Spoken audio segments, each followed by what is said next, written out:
आजच्या व्हिडिओमध्ये 36 साईजच्या ब्लाऊजवरती 4 इंचची बाही आणि त्यावरती डिझाईन दाखवणार आहेत. व्हिडिओ शेवटपर्यंत बघा. तर ज्या साईजची आपण बाही कट करणार आहोत ती कस्टमरची साईज आहे 36 इंच. तर 36चा चौथा भाग होतो 9 इंच. तर आपल्याला 9 प्लस त्यामध्ये 2 इंच शिलाई मार्जिन 11 इंचची आपल्याला बाहीची घडी टाकायची आहे. तर उंची आहे आपली 4 इंच शिवून बाही. तर त्यामध्ये मी 1 ते 1.5 इंच ॲड करायचं आहे. तर डिझाईन ब्लाऊज असल्यामुळे मी इथं 1.5 इंच ॲड करते. अशी सरळ शिलाई मारून सरळ अशी लाईन ड्रॉ करून घ्यायची. असं तिरकस घ्यायचं आहे आपल्याला 11 इंच.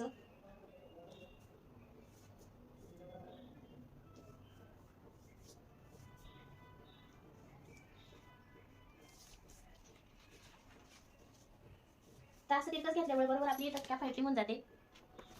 तर शॉर्ट बाहीसाठी 2.5 इंच 2.5 ते 3 इंच कॅप हाईट असते. 2.5 इंच तुमच्या मर्जीनुसार तुम्हाला जितकी आवडत असेल कॅप हाईट खाली तितकी तुम्ही घेऊ शकता.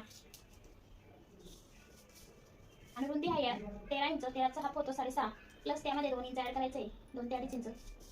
जिथं आपला 11 इंच आलेला आहे तिथं आपण असं मार्क करून घ्यायचं आणि याच्यामध्ये मिळवायचं आहे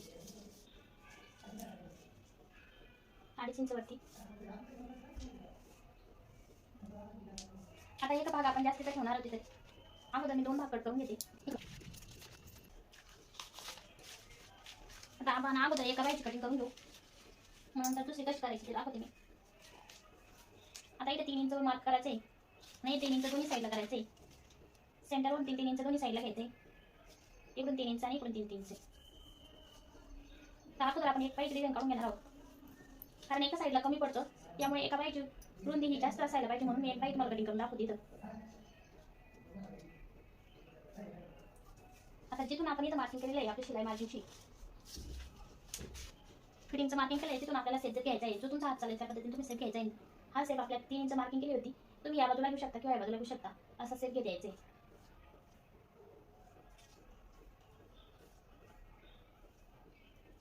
हे बघा या पद्धतीने.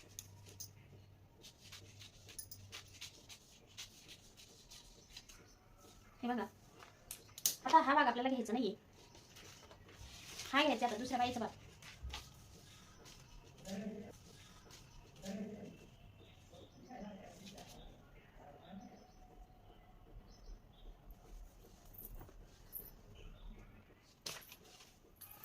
आता एक भाग आपला असा तयार झालेला हा बघू शकता.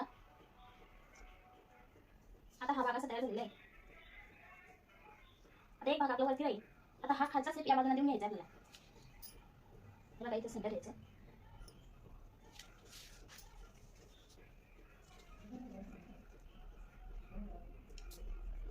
इथून याच्याशी कटिंग करून घ्यायची.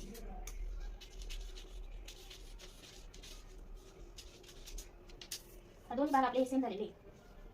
दोन्ही बायचा आपण एक पार्ट घेतलेला आहे, जिथं आपल्याला कमी पडला असतं त्याच्यामुळे. बघा या पद्धतीनं आपल्याला ठेवून घ्यायचं असं. दोन्ही बायाचे एक भाग घेतले आणि असा सेट देऊन घेतला दोन्ही बायांना. कोणता एक भाग वरती ठेवायचा आहे, कोणता एक खाली ठेवायचा आहे असा. आता सेंटर पकडायचं आहे आपल्याला आणि 11 इंच आपली जी रुंदी आहे ती घ्यायची आपल्याला. 11 इंच तुम्ही असं सुद्धा पकडू शकता असं असं. 1 इंच वाढून सुद्धा घेऊ शकता तुम्हाला पाहिजे तर. नंतर कटिंग करून घ्यायची ब्लाऊज शिवते वेळेस. ब्लाऊज आपलं कमी पडायला नको. हे बघा आता आपली एका बाईची कटिंग झालेली आहे. अशी आपली बाई. आपण ज्या बाह्या पेपर कटिंग केल्या होत्या त्या उरेमध्ये टाकून कटिंग करून घ्यायची अस्तरवरती, आणि मेन फॅब्रिकवर सुद्धा अस्तर ठेवून त्याची कटिंग करून घ्यायची आहे. आता आपल्याला मेन फॅब्रिक हे खाली ठेवायचे, अस्तरवरती ठेवायचे आणि अशी एक सरळ शिलाई मारून आपल्याला बाही पलटून घ्यायची. म्हणजे सगळ्या भागांना आपल्याला अस्तर हे लावून घ्यायचं आहे. तर 4ही भागांना आपल्याला अस्तर लावून घ्यायचं आहे.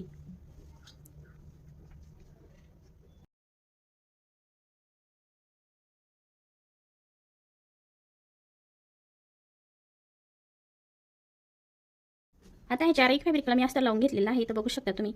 आता आपल्याला बाहीची डिझाईन बघा कशी बनवायची ती. आता हा या साईडचा जो डाव्या साईडचा जो भाग आहे समोरून, आता तुम्ही कोणत्या साईडचा कट केला असेल तर त्याच्यावर डाव्या साईडचा भाग आपल्याला असा ठेवायचा आहे वरती, आणि हा जो उजव्या साईडचा आहे तो खाली ठेवायचा आहे. हे बघा या पद्धतीने असं ठेवायचं आहे. आणि बरोबर मधामध्ये आपल्याला पकडायचे आहे. दोन्ही भाग हे सेम आले पाहिजेत आपले. हे जे अंतर आहे म्हणजे फिटिंगच्या वेळेस दोन्ही भाग हे सेम आले पाहिजेत आपले असे. असं आता इथं पिनसुद्धा लावू शकता तुम्ही. आता अशी पिन लावून घ्यायची.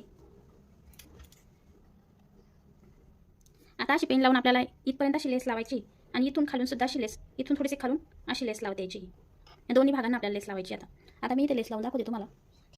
आता इथं माझ्या दोन्ही बाह्या तयार झालेल्या आहेत. तर याच पद्धतीनं लेस लावून घ्यायची आहे. हे आपलं सेंटर आहे.